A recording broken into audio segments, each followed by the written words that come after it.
Welcome to the Cosmo X channel. 300,000 kilometers per second. This is the maximum speed. Such a conditional law governing the entire universe. Or perhaps it's just what we've been conditioned to believe. In reality, in research centers you've probably never heard of, a group of physicists is now shattering all conventional notions about space travel. They haven't just approached the speed of light, they've developed a method that allows exceeding it by 10 times. And this fact changes everything fundamentally. Imagine for a second, the nearest star system to us, Alpha Centauri, is 4 light-years away. Current technology would require approximately 70,000 years to reach it. That's more time than the entire history of human civilization. But if these scientists' hypotheses are confirmed, we could arrive there in just 6 months. 6 months. This isn't science fiction fantasy, but calculations currently being tested in the most advanced laboratories on the planet. Tonight we'll dive into 3 main mysteries surrounding this astounding idea.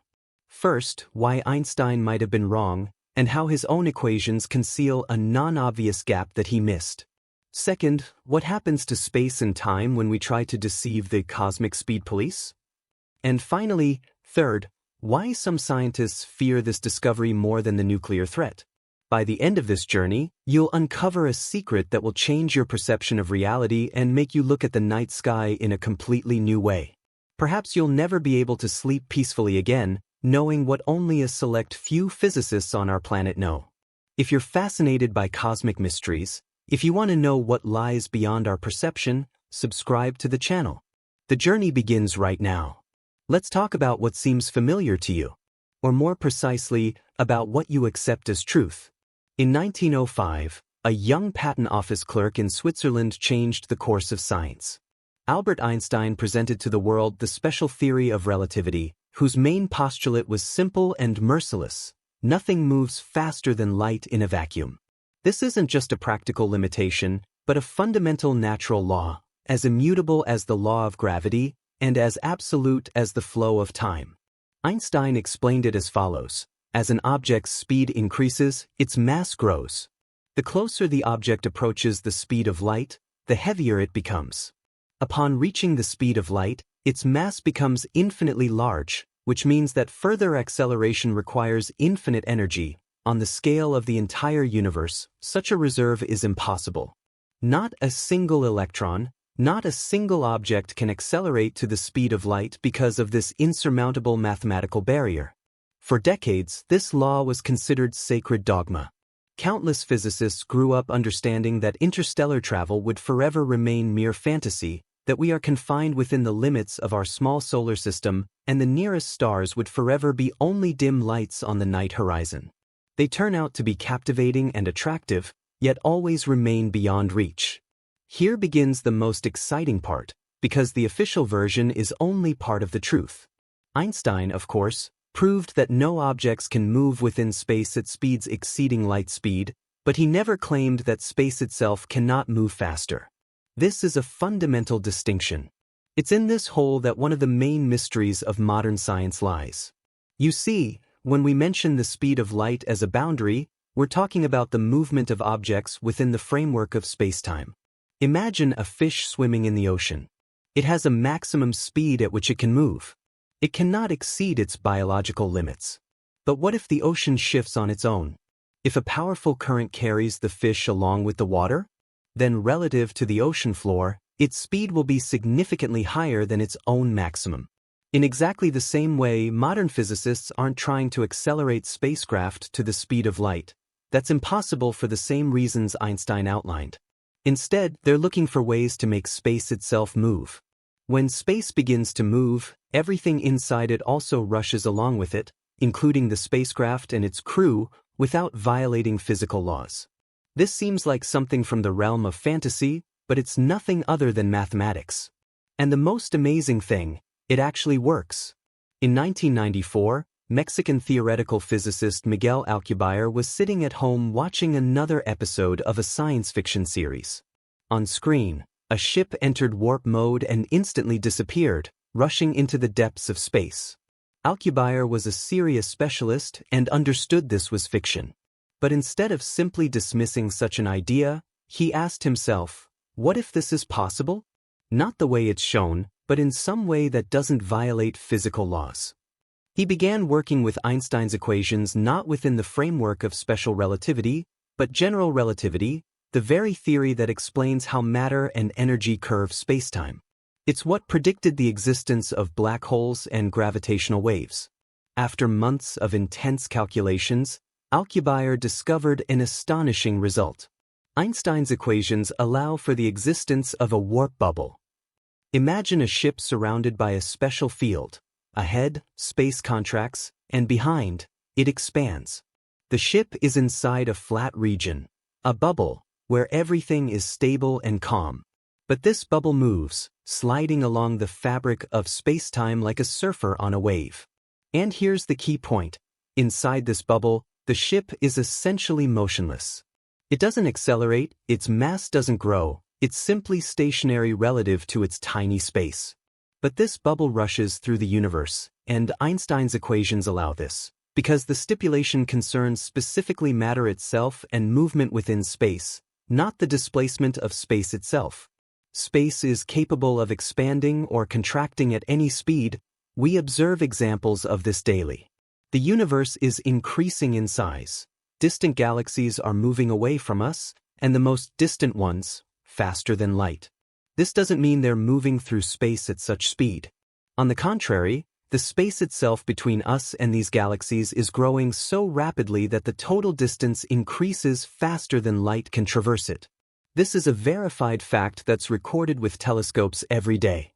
If space can expand faster than light naturally, why not try to artificially induce such a process? In 1994, Miguel Alcubierre published his research, which shook the scientific world. Some called him a genius, others, a madman, but his mathematics was impossible to refute. His equations were flawless. Alcubierre created what's called a metric, fully consistent with general relativity. In essence, Einstein unwittingly left us the key to the stars. But one gigantic obstacle appeared. Creating a warp bubble required something that doesn't exist in nature in familiar form, negative energy, or otherwise, exotic matter with negative mass energy. Ordinary matter attracts through gravity, while exotic matter should repel. If familiar matter distorts space in one direction, then exotic matter in the opposite. And the amount of this mysterious matter necessary to create even a small warping bubble was considered astronomical. The first calculations showed the mass of exotic matter equal to the mass of Jupiter? No, much more, comparable to the mass of the entire visible universe. This looked absurd and seemed a complete impossibility. The dream was collapsing even before its start, or at least so it seemed. Science doesn't stand still, and in 2012, a breakthrough occurred. NASA physicist Harold White reconsidered Alcubierre's calculations, realizing that the original model assumed a spherical bubble shape. But what if we change the geometry? What if we imagine a toroidal shape, a donut? White's calculations excited the scientific community. With optimal configuration, the amount of exotic matter decreased dramatically. No longer the mass of the universe or even a star's mass, but only within the range of several hundred kilograms. Still exotic matter, to which access is currently closed, but no longer an astronomical volume, but an engineering challenge. White didn't limit himself to theories alone. In NASA's laboratory, in the EagleWorks project, he began practical tests. He created an interferometer, a device capable of detecting the most microscopic curvatures of spacetime. If we learn to create even the tiniest distortions locally, this would confirm the viability of the idea. This would demonstrate that Alcubierre's metric is not just an abstract mathematical concept, but a real physical possibility. The experimental data was ambiguous. In some cases, anomalous deviations were observed. However, scientists debated whether these anomalies were truly a physical effect or simply equipment noise. Research continues and improves each year, and experimental accuracy increases. But this isn't the end of the story, because while White focused on practical aspects of the warp drive, other physicists went down a completely different path. In 2021, Eric Lentz, a scientist from the University of Göttingen in Germany, published work that completely changed our views on warp technology.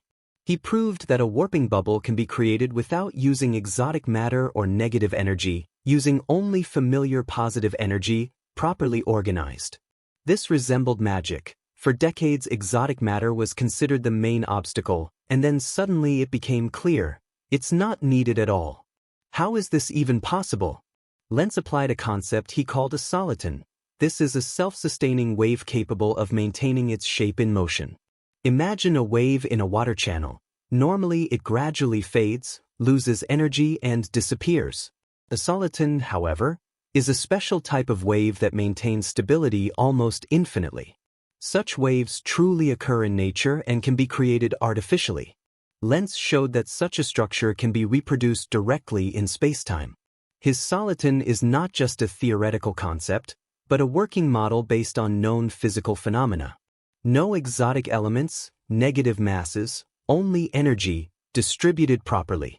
True, the amount of necessary energy is still enormous. To accelerate a spacecraft the size of a shuttle to a speed 10 times faster than light would require energy comparable to the mass of hundreds of suns. This, of course, is less compared to Alcubierre's original formula, but still far beyond current capabilities. However, reality surprises us more and more. Just a few months after Lenz's publication, a group of scientists presented work that significantly reduced energy requirements by several orders of magnitude. Alexei Bobrik and Johnny Martiri from the City University of New York demonstrated that the classical bubble shape isn't the only option. They proposed a whole range of new geometries that require far less energy. Although power requirements here remain enormous, the dynamics of progress are obvious. Every few years someone finds a way to make warp travel less resource-intensive. Step by step, the impossible becomes slightly more real. And now we approach today's moment, to what made me begin the story with the assertion that scientists have found a way to travel 10 times faster than light. In 2024, a team of researchers led by physicists from Applied Physics, a private organization engaged in futuristic developments, announced results that colleagues haven't yet fully comprehended. They created a mathematical scheme they called the passenger warp dome. Unlike previous ideas, this model considered not only the movement of the bubble itself, but also conditions inside it. After all, what's the use of a spacecraft if the crew dies from tidal forces or radiation exposure? Their concept solved both tasks simultaneously, creating inside the bubble a stable flat zone where people could live and work under normal conditions. At the same time, the energy necessary to maintain such a structure theoretically becomes achievable in the foreseeable future. Not tomorrow and not in decades, but perhaps after several generations. And here comes the most exciting part. Everything I've just outlined, these are official versions, published articles and research easily found in scientific journals. But the real picture is much stranger and darker, because there are topics scientists prefer to keep silent about publicly, questions they fear even raising, and discoveries that cause them genuine horror. Imagine for a second that the warp drive actually works, that we've learned to compress and stretch space at will. What does this truly mean? It's the ability to conquer stellar distances in days and weeks. But at the same time, it's a far more alarming prospect, since manipulating space and time opens doors to actions that are frightening even to contemplate. Some physicists have calculated that under certain conditions, a collapsing warp dome could trigger radiation comparable to a gamma-ray burst. And a gamma-ray burst is the most powerful phenomenon in the universe. When a supermassive star dies, it releases energy capable of sterilizing life on planets within a radius of thousands of light-years. One incorrect use of warp technology could destroy not a separate state or continent, but the entire biosphere of Earth. Other scientists draw attention to even stranger consequences. If you can curve space, you can create closed temporal loops, that is, what in science fiction is called time travel. And here's where paradoxes arise that make physicists' heads spin. Can a warp drive ship return to the past? Can it appear in a place before it departed? The formulas say that theoretically it's possible. The practical consequences of this are completely unthinkable. And there's one last, most terrifying question. If warp technology is real, why don't we notice its traces? The universe is already almost 14 billion years old. If intelligent civilizations exist, And by all calculations they must be. Why haven't they filled the galaxy with warp ships? Why does space seem so empty and quiet? Some suggest they know the answer, and this answer frightens them to their core. Perhaps warp technology is a kind of filter. Every civilization that achieves it faces inevitable consequences. And perhaps each one that activated this technology ultimately destroys itself. Perhaps this happened either by mistake during an uncontrolled experiment or deliberately in a conflict where one side uses thermonuclear devices against another. This may be exactly why space remains silent. One could assume we stand on the brink of a discovery that has already erased billions of intelligent life forms from existence. But this is only the introduction, because what I'll tell you next is even more mysterious, frightening, and real. To understand how faster-than-light travel is possible, we first need to understand what light and space represent, because these concepts are connected far more deeply than they appear at first glance. Light is electromagnetic radiation that propagates through a vacuum at a speed of 299,792 kilometers per second. Not 299,000, not 300,000, but precisely this value accurate to the meter. This speed is designated by the letter c, a symbol that's most important in the entire physical picture of the world. Why exactly this speed? Why not higher or lower? The answer lies hidden in the very structure of being. Time and space, these aren't an empty canvas on which events unfold. This is a real object with its own nature. It's capable of bending, stretching, and oscillating. And it has a characteristic called vacuum impedance by physicists, a kind of resistance that emptiness offers to moving waves. It's precisely this parameter that determines the speed of light. Imagine a guitar string. How fast vibration travels along it depends on the tension and mass per length. Change the tension, the wave speed changes. The same thing happens with the space-time continuum. The speed of light is hardwired into the internal properties of space itself. Here's the key detail. When space curves, its properties change. Not everywhere, but locally. In the deformed region, physical laws aren't violated, but geometry changes, distances and the flow of time cease to be familiar. This isn't fantasy, but an experience-confirmed fact. For example, satellites in the global navigation system, without which GPS navigation in phones wouldn't work, must account for space-time curvature around Earth. If these corrections weren't applied, coordinate errors would reach 10 kilometers daily. Even comparatively weak Earth's gravity, from a cosmic perspective, already has a noticeable effect on the flow of time. Now imagine the scale of scales. Not Earth's weak field, but an artificially created curvature millions of times stronger. Space in front of the spacecraft compresses so much that light years shrink to kilometers. Behind it, conversely, it expands so that kilometers turn into light years. The ship itself is in a zone with smooth geometry where no anomalies occur. For outside observers, it crosses the entire galaxy in mere days, while the crew experiences the same period of time. There's no time dilation, no twin paradox, because the ship isn't flying through space, it's moving along with its curves. But how to form such a curve? Here begins the most tangled part. According to Einstein's equations, space-time deformation is caused by the presence of matter and energy. The greater the concentration of mass or energy in a specific area, the stronger the curvature. This works for familiar gravity. Planets, stars, and black holes distort the space surrounding them. However, to create a warp bubble requires a special type of deformation. You need to simultaneously compress space in one direction and expand it in the opposite. Ordinary matter is incapable of this. It only attracts, causing curvature of one sign. Something is needed that repels, forms deformation of the opposite sign. This is where mysterious exotic matter appears, which I've already mentioned. Interestingly, exotic matter is not fiction at all. Its manifestations are registered in laboratories daily. The Casimir effect, one of the most mysterious phenomena of quantum physics, shows the presence of negative energy under certain conditions. Imagine two absolutely smooth metal plates positioned close together at a distance of fractions of a micrometer. Between them, vacuum is subject to quantum fluctuations, but with limitations. Only certain types of virtual particles are allowed. Outside the plates, these limitations don't exist. The pressure there is higher than inside. As a result, the plates are attracted to each other. This effect was theoretically predicted in 1948 by Dutch scientist Hendrik Casimir and experimentally confirmed in 1997 with astonishing accuracy. The effect truly exists. Negative energy is not fantasy. The problem is only scale. The Casimir effect causes pressure of approximately 1 Pascal, while a warp drive needs energy comparable to the mass of the Sun. The gap is approximately 40 orders of magnitude.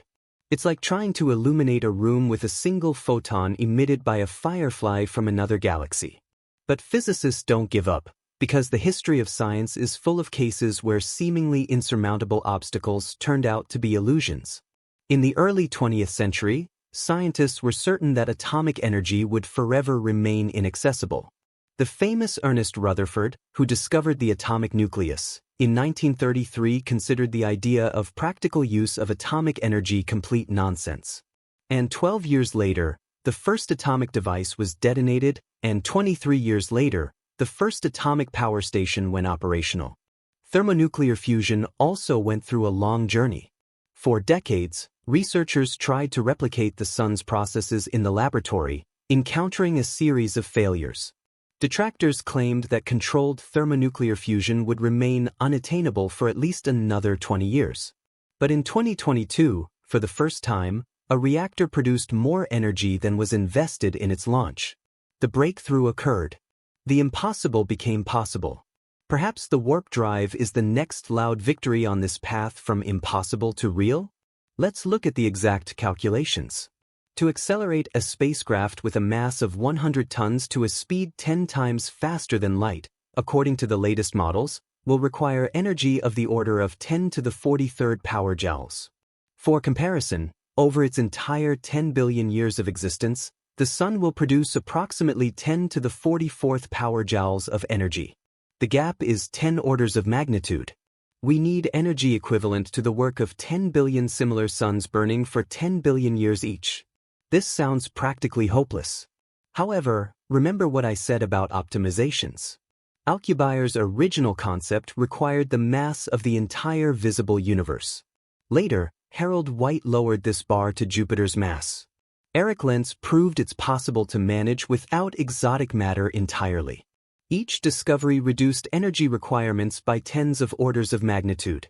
If this trend continues, and there's no reason to think otherwise, then in just a few decades, capacities that are practically achievable will become available to us. Imagine a fusion reactor of the future, not current research installations, but industrial complexes capable of stably producing terawatts of energy over many years. Imagine orbital solar power plants that directly collect solar flux without losses associated with passing through the atmosphere. Imagine antimatter production on scales that seem fantastic today. 100 years ago, atomic energy seemed like a dream from science fiction. 50 years ago, a personal computer. 30 years ago, pocket internet. Technology develops at incredible speed. What was impossible for our grandfathers is commonplace for us. And what's incredible now will become ordinary for our grandchildren. Nevertheless, energy is not the only difficult task. There are other serious obstacles. First, the event horizon problem. When a spacecraft is placed inside a warp bubble, it's separated by a causal barrier from the rest of the universe. Information cannot penetrate through the bubble's boundary either inward or outward. For the crew, this means complete darkness. They don't see the path, don't receive signals, and cannot send messages. This is like falling into a black hole, but with a difference. In the case of a black hole, the event horizon is a point of no return where even light cannot escape outward. In a warp bubble, the horizon surrounds the ship from all sides, as if enclosing the crew in their own limited piece of space-time. How to control the vessel under such conditions? How to stop at the right moment? How to avoid collision with asteroids or planets that aren't visible at all? Some scientists propose a solution: to plot the route in advance, before activating the warp drive. All calculations must be completed before launch, and the ship will fly along a predetermined line like a bullet from a rifle. Without course corrections during flight, without maneuvers, only a blind jump from point A to point B. This is frightening. Imagine that you board an airplane that will take off and land in fully automatic mode, without pilot intervention during flight. But what if unforeseen circumstances arise? If an obstacle appears on the path or conditions change? Nothing can be done. However, perhaps this isn't as scary as it seems. Space is infinitely huge and practically empty. The chances of colliding with some object between stars are negligible. Distances are so vast that even in an extremely unfortunate route, the probability of crashing into an asteroid is measured in fractions of trillions of a percent. The second difficulty is spatial orientation. At a speed exceeding light speed by 10 times, familiar methods of determining location become useless. Surrounding stars either shift into the red spectrum until completely invisible, or compress into a tiny point behind you. Radio signals from beacons simply can't catch up with the ship. You move in absolute darkness, relying exclusively on internal clocks and preliminary calculations. Any tiniest inaccuracy in initial data accumulates with each moment of flight. If the speed turns out to be wrong by even a millionth of a percent, after a year you'll find yourself thousands of kilometers from the target. An error in direction can throw you light years off course. Navigation in warp space will require radically new technologies, perhaps gravitational sensors capable of detecting star masses beyond the bubble. Maybe it will be quantum communication systems operating on still unexplored principles. Or something completely unexpected. The third difficulty is Hawking radiation. Stephen Hawking proved that boundaries between zones with different space-time properties generate particles. This process occurs at the event horizons of black holes, and should occur at the edge of a warp bubble. Models show that when moving significantly faster than light, the front wall of the bubble generates a powerful stream of high-energy particles. When the ship stops and the bubble collapses, all this energy is released in one moment, directed forward. Imagine, you arrive at a distant star, exit warp mode, and the planet before you receives a lethal dose of radiation capable of destroying all life on its surface. You successfully arrived, but your ship turned into a weapon of mass destruction. Some scientists are confident this problem can be solved. They propose options for exiting warp mode where energy dissipates smoothly rather than being released in a powerful pulse. Others approach this with cautious skepticism. We still have far too much to understand, and here it's worth openly admitting, science doesn't yet provide definitive answers to most questions related to the warp drive. We know that equations allow such a possibility, and that there are no fundamental prohibitions. But between theoretical probability and practical implementation lies a huge chasm. We don't have precise data on how much energy will be required. Estimates diverge by tens of orders of magnitude depending on the chosen model. It's unclear how to create the necessary space-time curvature. It's quite likely that materials and fields are needed that we don't yet know how to obtain. We don't know what side effects this will lead to. Each new study reveals new potential complexities. And most importantly, not a single experiment has yet been conducted that would directly confirm the possibility of warp propulsion. Everything so far remains in the realm of theory, beautiful, mathematically rigorous, but unverified. This doesn't mean the theory is wrong. Remember, general relativity 100 years ago was also an unconfirmed guess. It took decades for technology to reach a level allowing its verification. Gravitational waves were predicted by Einstein in 1916, but were only detected in 2015, almost a full century later. Perhaps the story with the warp drive will repeat itself. Our descendants will read about the first experiments and wonder why the process took so long. Or perhaps it will ultimately turn out that the entire theory is mistaken.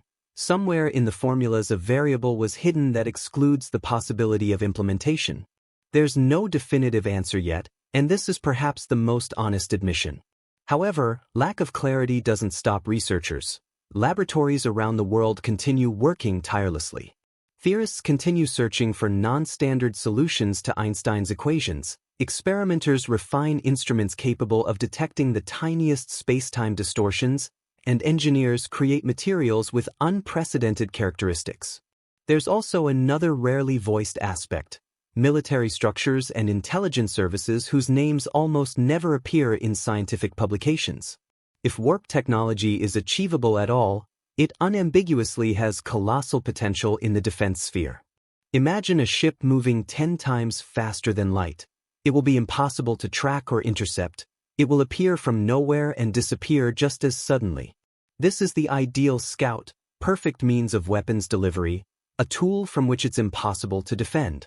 Rumors about classified projects, laboratories under top-secret classification, and funding bypassing official channels are unconfirmed, but it would be naive to assume such research is limited to official institutions only. Space-time holds countless secrets, but humanity has never feared forbidden doors.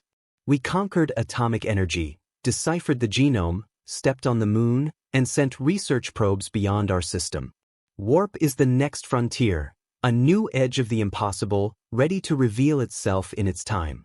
However, before heading to the stars, it's necessary to understand what dangers we might face, because space is far from a world, but a battlefield filled with destruction and energies exceeding human imagination.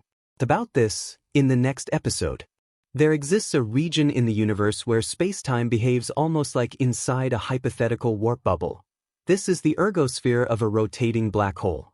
Studying it helps scientists better understand how artificial space curvature could occur.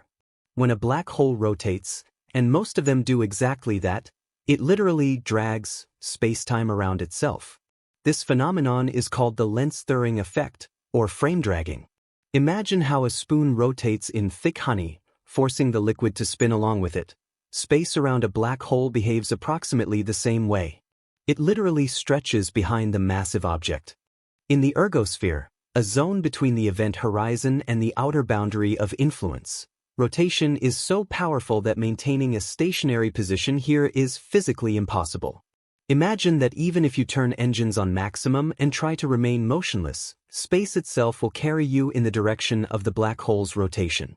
You cannot move relative to your small section of space, but this section itself is moving. Sound familiar? This is exactly how the theoretical warp drive functions. The ship is motionless inside its bubble, and the bubble moves through space.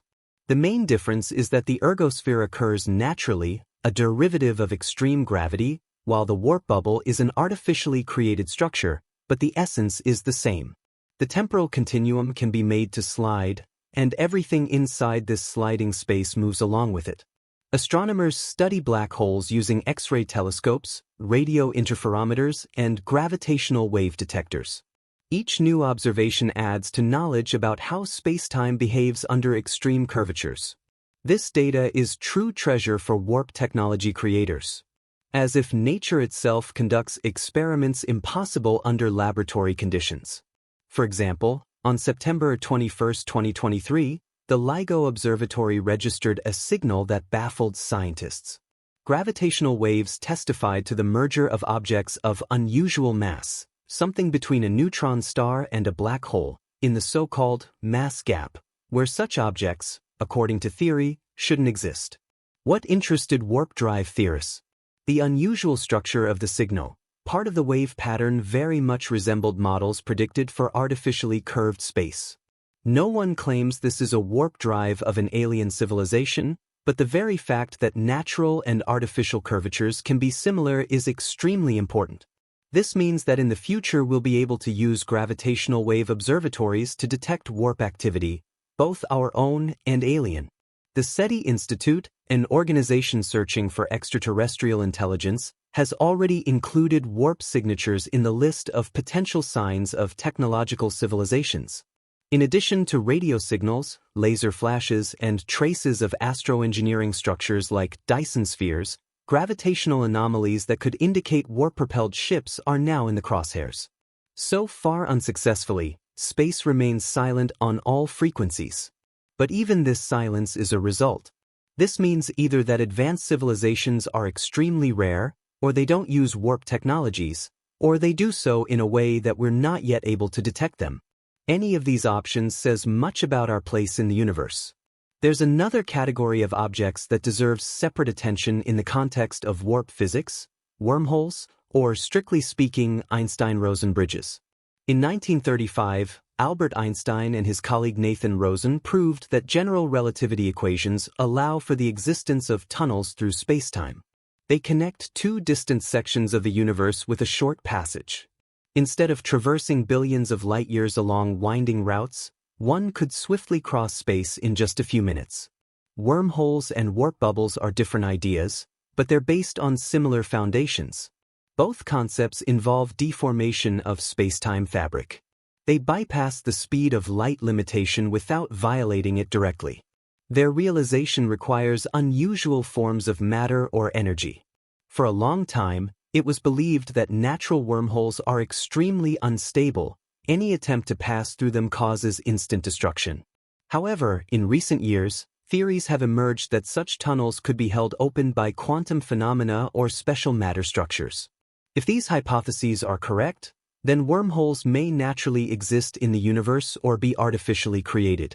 The connection between wormholes and warp drive is deeper than it seems at first glance. A number of scientists suggest these are two sides of the same phenomenon.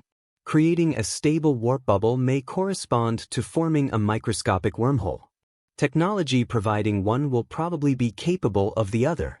And now let's examine the reverse side of such wonders. What happens when energy of such magnitude gets out of control?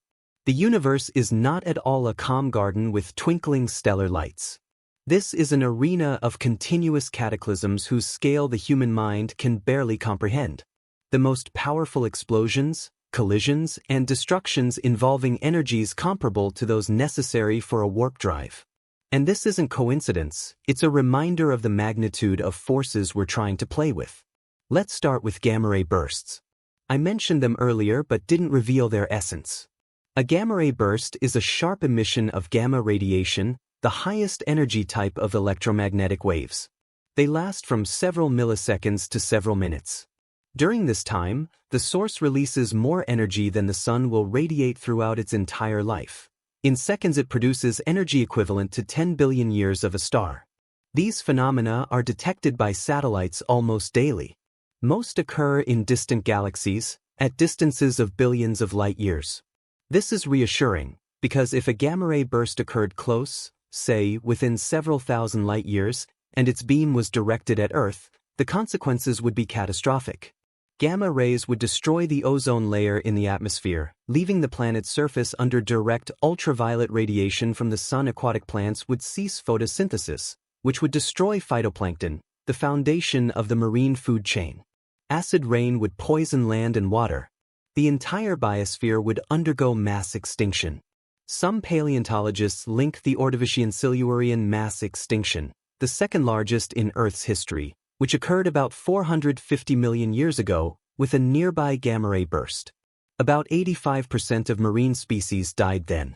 Life on the planet was on the verge of disappearance. And now think about this in light of the warp drive.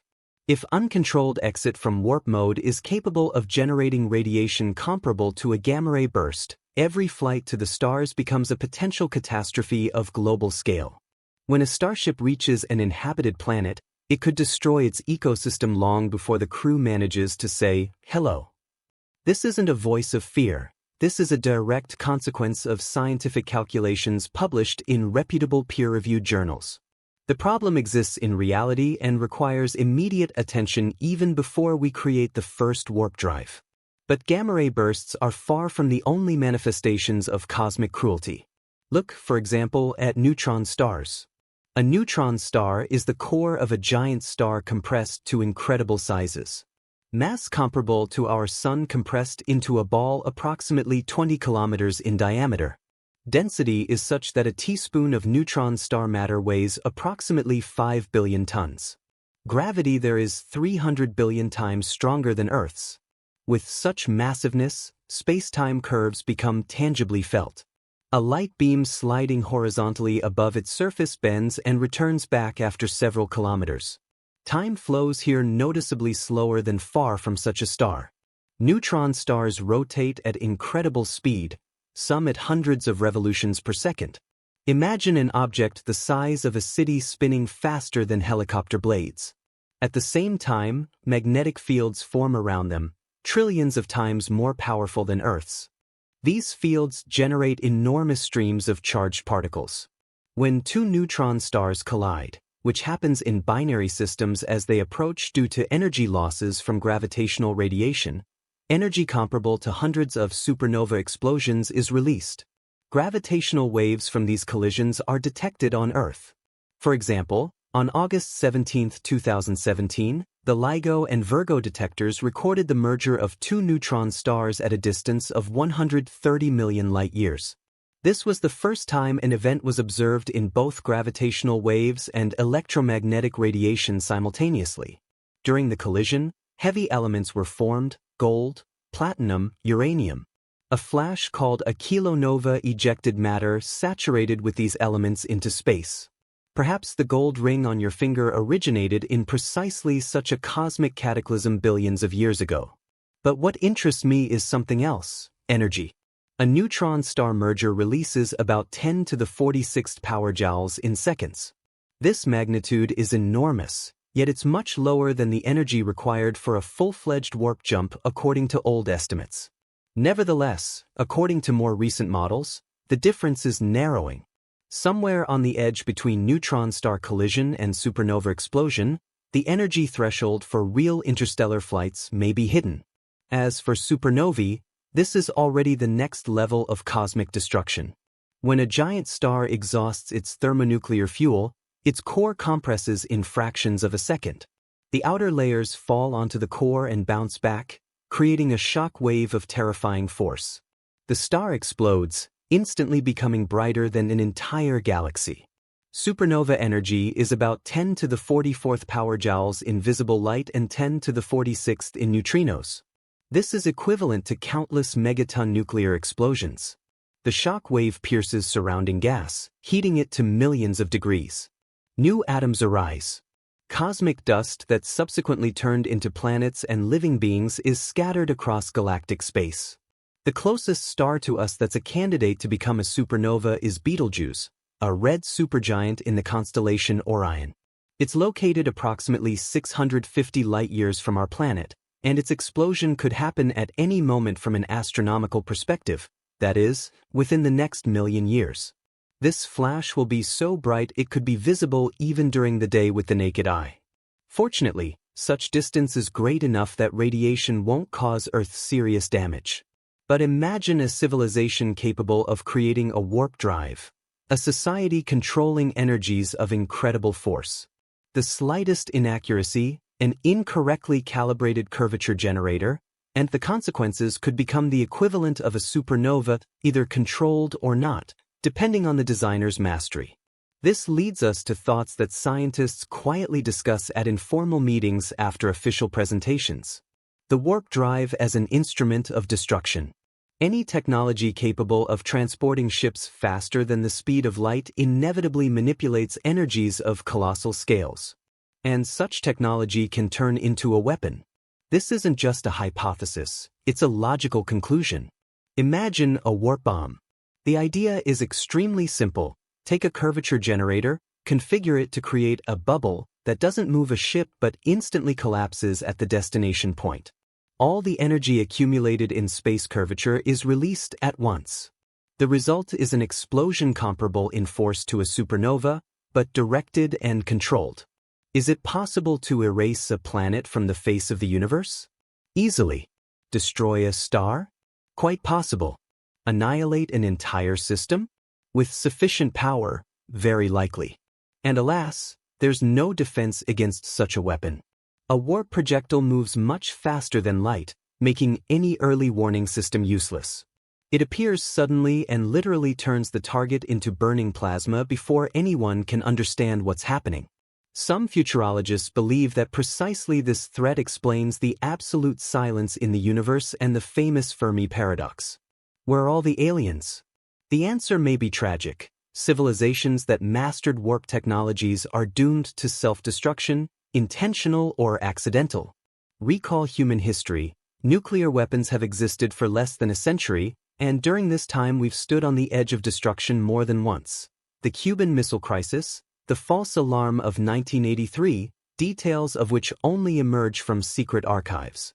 Each time, catastrophe was prevented by miracle, chance, or one person's resolve. But how many more times will we be lucky? What about civilizations with warp bombs? Statistics are merciless. If the risk of catastrophe every 10 years is even 1%, then over 1,000 years the chance of survival drops to 90%, over 10,000 to 50%, and over 100,000 below 1%. And 100,000 years is just a moment on the astronomical timescale. Perhaps we are the first. Perhaps we're lucky to witness the rarest stage in cosmic history, before the moment when warp wars destroy this corner of the galaxy. Or maybe we're next in line for self-destruction. Grim thoughts for solitary night reflections. However, there's another facet to the question. The same technological progress capable of destroying civilization may ultimately become its salvation. The warp drive is our ticket to the stars. It's a chance to settle across the galaxy so that no single catastrophe could threaten the entire species. It's a method of not putting all eggs in the basket that Earth serves as today. An asteroid capable of causing mass extinction hangs over us. Somewhere in the boundless depths of interplanetary space, a rock capable of cutting short the course of human history is flying. We've learned to identify such objects, developing methods to deflect them. But if we become colonizers of hundreds of worlds in dozens of systems, no asteroid will be a threat to our entire species. A supernova explosion can destroy life in the entire vicinity of a star. A gamma-ray burst can sterilize planets within a radius of hundreds of light-years. But if humanity disperses across the entire galaxy, such catastrophes will remain only local dramas, not apocalyptic threats. Warp technology is simultaneously both a weapon for apocalypse and the only real path to our species' immortality. Which face it will turn toward us depends on our decisions, on how we use and develop this power, who gains access to it, what rules we establish. The first explorers of the atom faced something similar. They created nuclear weapons but also reactors providing millions of homes with electricity. The atom killed hundreds of thousands in Hiroshima and Nagasaki but also saved millions by preventing wars and giving civilization energy for progress. Warp is a test for humanity. Whether we pass it or fail, only time will tell. But before thinking about such large-scale problems, ask yourself more simply, what does warp technology mean to you? How does it change your life, your understanding of your place in the universe? Imagine for a moment that you're standing on the bridge of the first warp spacecraft. Beyond the porthole isn't boundless space but a strange glow at the bubble's boundaries. You don't feel movement. Instruments show motionlessness, but outside, the universe rushes past at 10 times the speed of light. In 3 months or 3 seconds, depending on the count, you'll find yourself at another star. A planet no human eye has ever seen. A sky with an alien sun, air that no one has ever breathed, or a void, and you'll have to remain in a spacesuit. It doesn't matter. You're the first human at an alien star. What will you feel? Triumph, fear, loneliness. Probably all at once, and slightly more. And suddenly you realize how small Earth is, how fragile it is, how accidental your life is against the backdrop of this boundless universe. Since ancient times, humanity has been aware of the world's infinitude. The ancients observed the night sky and felt that there, above, something grand and incomprehensible was hidden. However, only in the era of telescopes and spacecraft do we begin to perceive the true scale. The visible part of the universe includes about 200 billion galaxies. Each contains approximately 100 billion stars. Many of these stars are surrounded by planets. In our Milky Way alone, estimates suggest there may be up to 40 billion Earth-like planets located in the habitable zones of their stars. 40 billion potential abodes for life. And this is only in one separate galaxy out of 200 billion.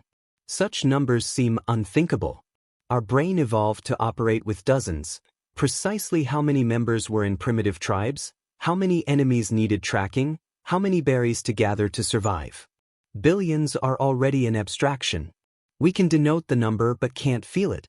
This is precisely why warp technology changes the entire situation.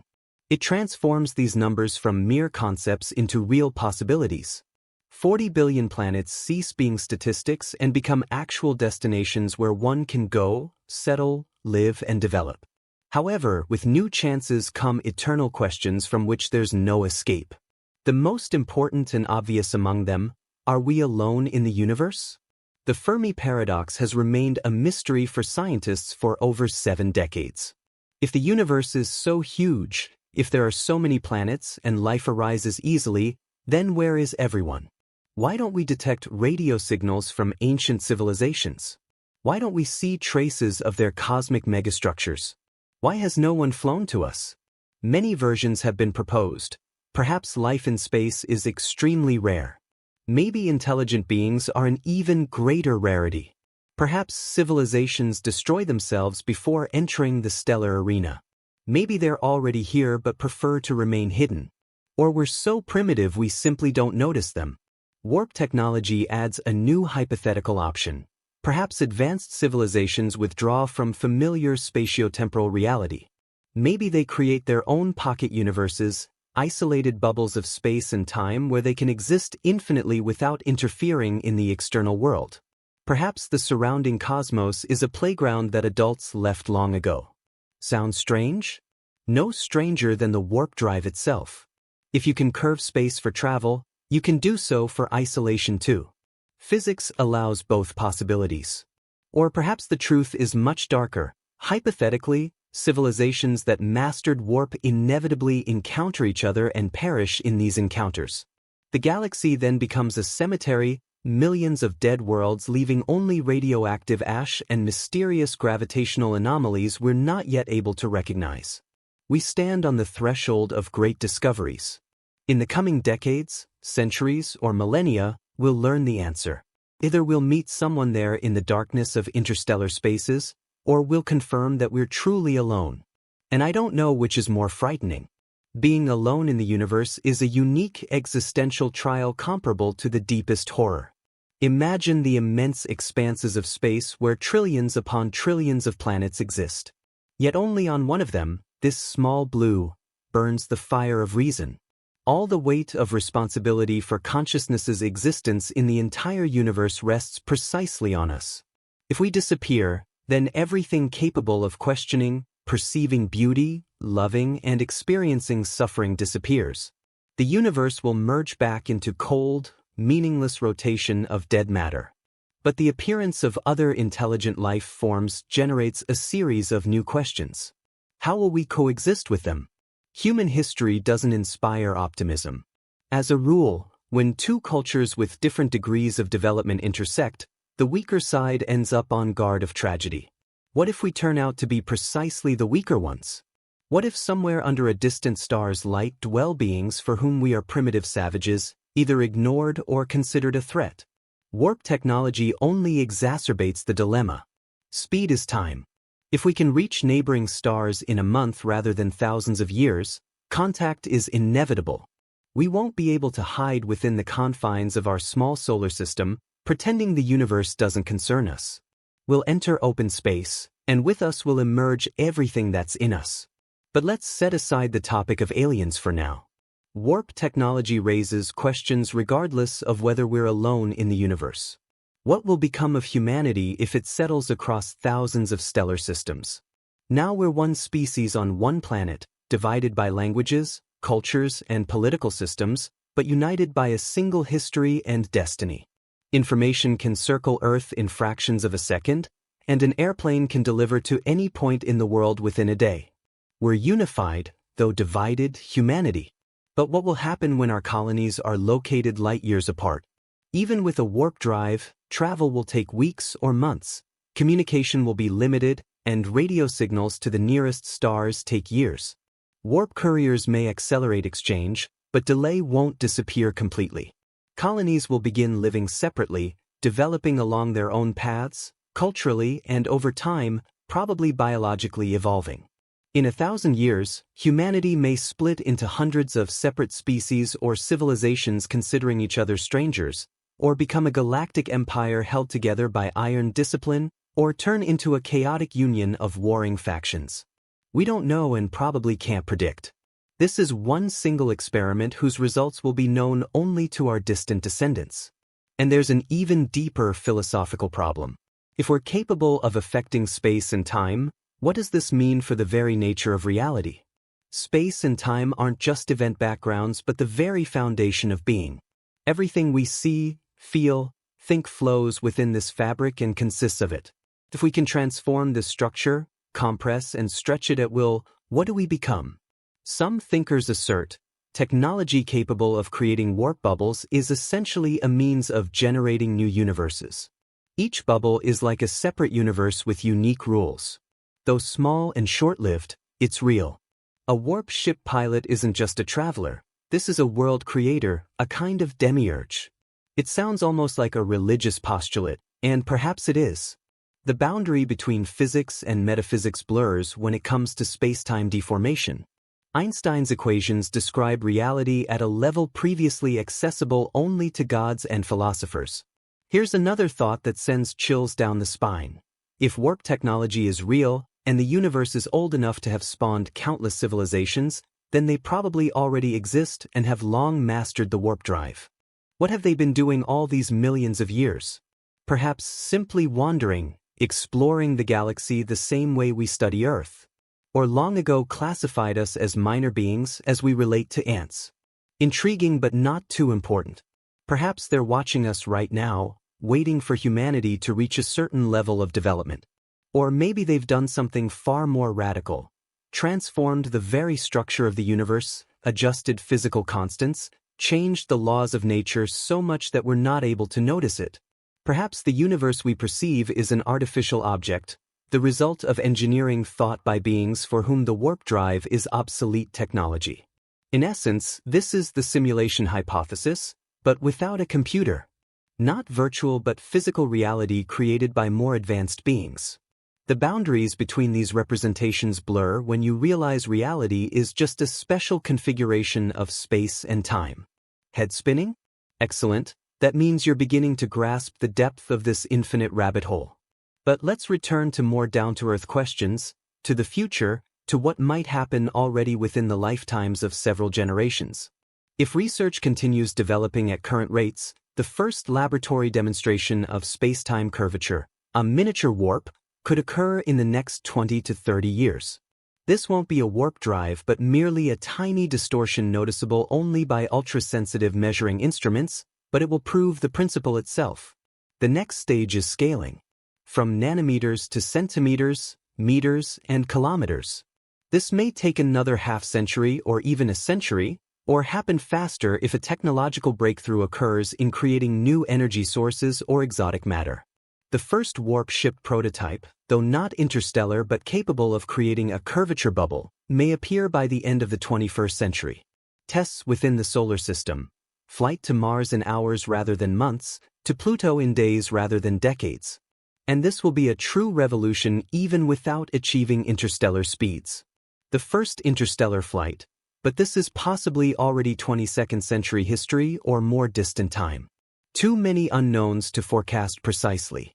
But somewhere out there in the future, it will certainly happen. If humanity doesn't self-destruct, if a global-scale catastrophe doesn't occur, if we don't halt our progress. And when this happens, reality will turn upside down. Absolutely everything. An economy fixated on resources of one planet alone will give way to an economy of an entire galaxy. Billions of worlds with unique elements, minerals, and conditions, the rarest materials will cease being scarce. Energy sources will become practically infinite. Each star will turn into a giant energy source producing exponentially more than the entire modern civilization consumes. The political map will change to a completely unrecognizable state. National states will lose meaning, because one country will be able to occupy an entire planet, and neighbors will be located in other star systems. New forms of governance will appear that we today aren't even able to imagine. They'll arise from the necessity of regulating interstellar society.